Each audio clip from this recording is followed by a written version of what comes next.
Weddings are supposed to be magical, the happiest day of your life. For me, it was supposed to be exactly that. I was marrying the man of my dreams, surrounded by friends, family, and love. But I never expected that someone from my past, someone I thought I'd left behind forever, would walk through those church doors and throw my entire world into chaos. My name is Emily, I'm 29, and I live in Texas. My fiancé, Michael, and I had been planning our wedding for over a year. Every detail was perfect. The flowers, the music, even the personalized vows we'd written. But there was one person I never imagined would be there. My college ex, Ryan. Ryan and I dated for almost 4 years in college. We were inseparable. Everyone thought we'd end up together forever, but he broke my heart. He left suddenly after graduation, chasing a job out of state, without so much as a goodbye.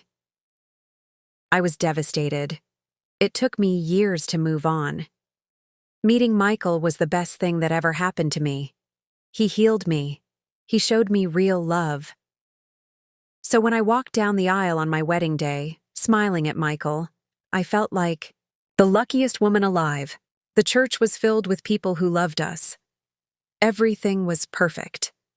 Until the back doors opened. There he was, Ryan, my college ex, standing in a black suit, holding something in his hand. My breath caught in my throat. Murmurs spread through the crowd. I tried to keep walking, but my legs felt weak. Why was he here? Who invited him? Ryan walked down the aisle slowly, eyes locked on me.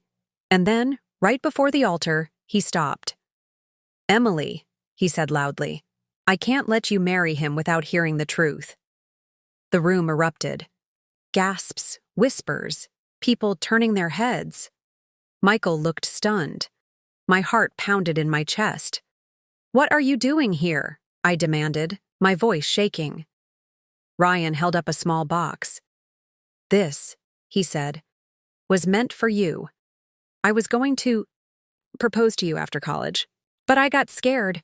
I ran, and it was the biggest mistake of my life. I never stopped loving you, and I had to tell you, before it's too late." The church went silent. Everyone's eyes were on me.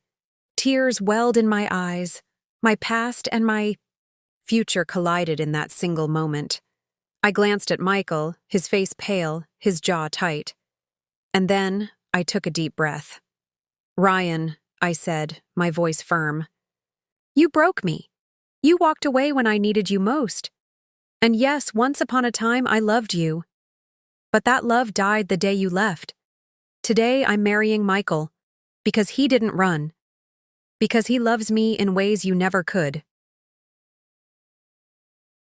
Ryan's face crumbled. He dropped his head, closed the box, and quietly walked out of the church. The room buzzed with whispers. I turned back to Michael.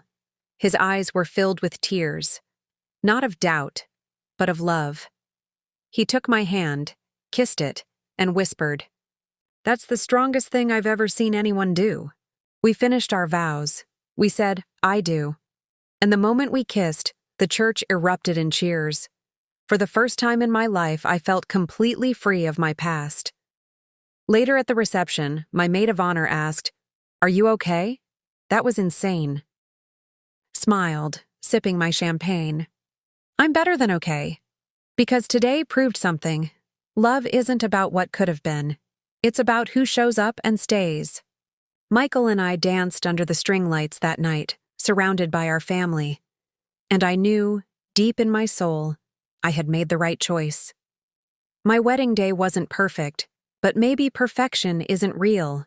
What's real is love that lasts. Love that doesn't walk away when life gets hard. And that's exactly what I found in Michael.